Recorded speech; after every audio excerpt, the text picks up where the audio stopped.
Hello Bartitsukas. In this particular session, no, I've not had a home invasion. We're going to be looking at how to defend yourself and how to use your striking weapons from a position of binding. So often in home invasions and home robberies, people would bind, and you see it's very often for people to use zip ties, ropes, handcuffs to secure people as they're robbed, they're assaulted or even killed. So again, it's important, if we're looking at Bartitsu for self-defense, to look at some of the ways in which we can defend ourselves if we find ourselves in the front bind. Obviously there's different things you can do if it's behind your back or if you're chained to something, but in this instance we're going to go from a standard front bind. And we're going to look at some of the techniques and how we can alter them to be effective in this particular position. It's a bit of fun, but it's also good to practice in that it's a good way to expand your mind, think about different positions, how to use your body, how to use your techniques in unusual constraints. And that kind of mental exercise, even if it's something you never ever use, is really important to help keep your approach to Bartitsu and martial arts fresh and interesting. So from the front bind, what techniques can I do? Okay, so technique number one, which I find very useful, is the use of the double hammer. So making sure that the knuckles touch, that we've got that space here, and we're using the hard bottom bit of the fist, we're using the double hammer diagonally. So from here, we've got a good guard, keeping ourselves safe, and we go from left to right or right to left, smashing down on the jawbone and on the collarbone. Again, if I'm in this position, I can't fuck around. I can't go with low percentage techniques. I need to go with things that are bludgeoning, that are powerful, that are final. So again, if you're in this position, stepping as you do a hammer fist. So think of it like you've got a sword in your hand.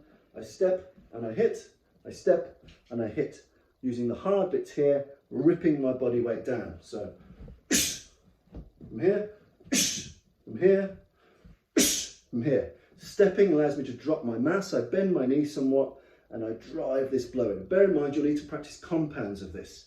So once you've nailed that double hammer technique, being able to do it 2, 3, 4 times, 1, 2, 3, this is really important because often I'll need to do 4, 5, 6 of these to put an opponent away.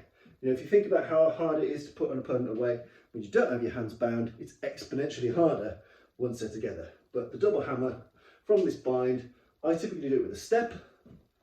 The chamber gives me an elbow cover to make sure I'm not being hit here.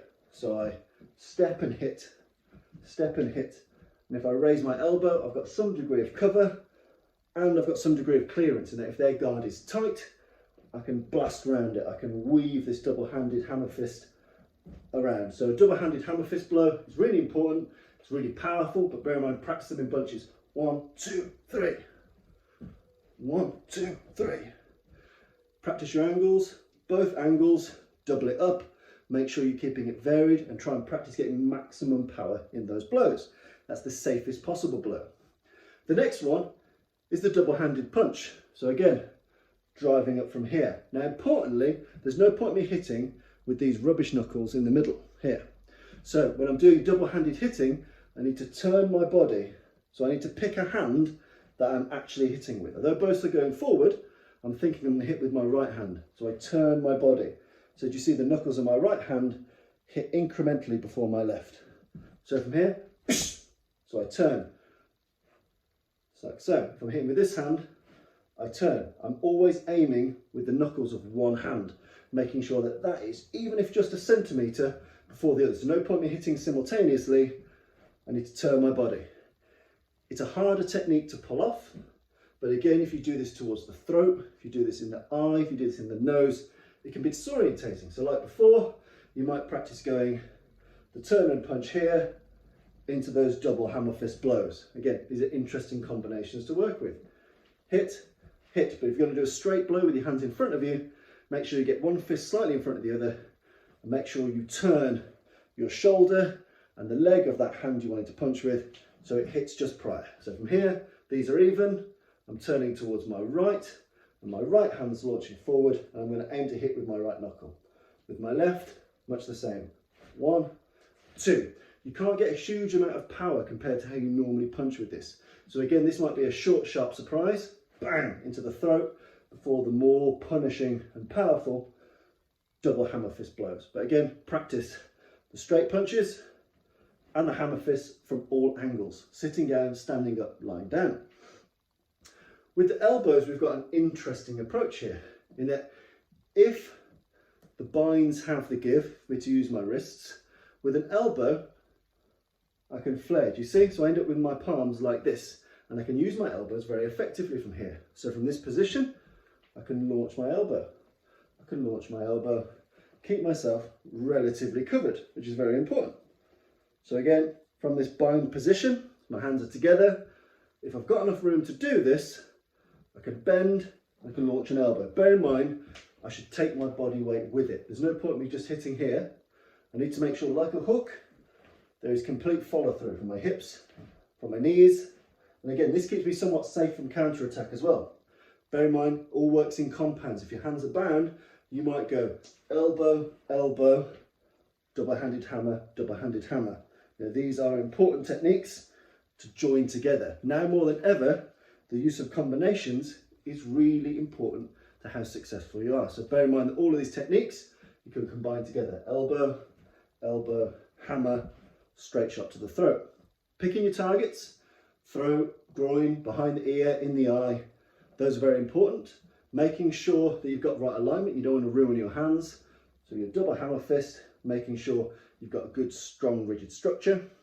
With your single punches, making sure one hand is just before the other, so you're landing with a true normal punch.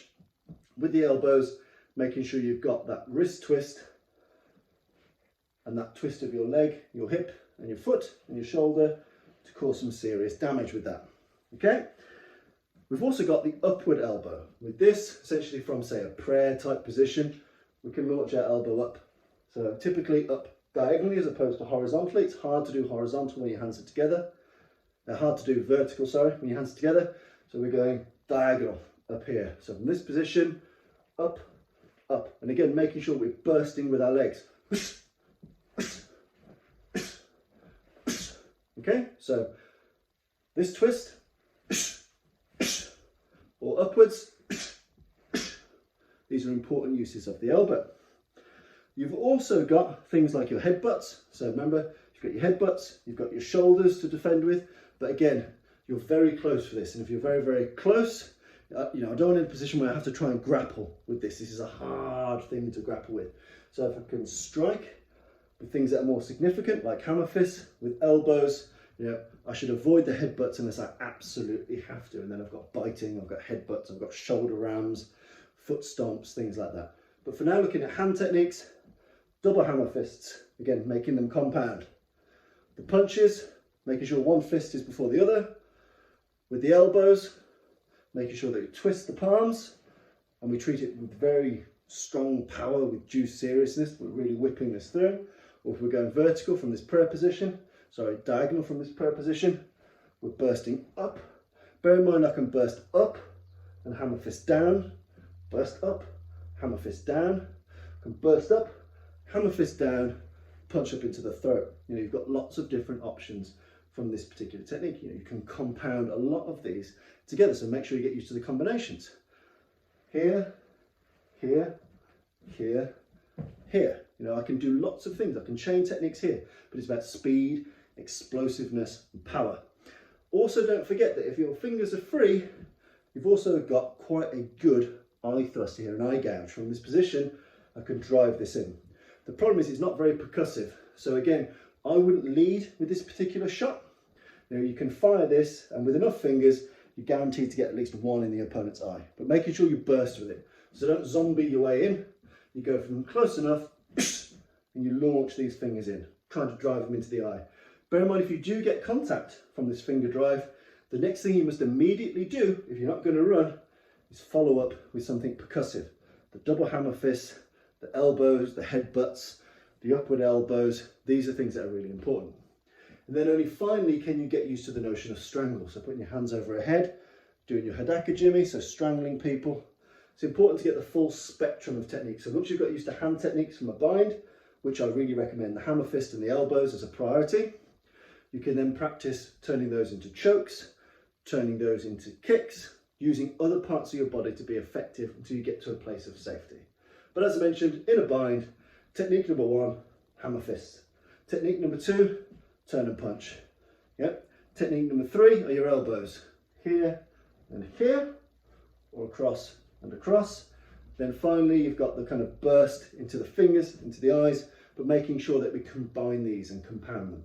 1, 2, 3, 4, 5. Hopefully you find that useful. It's really fun to experiment with. It's a good thinking exercise. Hopefully you never need to use it, but again, think multiple attacks, devastating attacks, how to use your body, and then also making sure you always know where and how to escape. Slightly strange video, but why not? It's good fun to play with. I've been Tommy Moore. Thank you.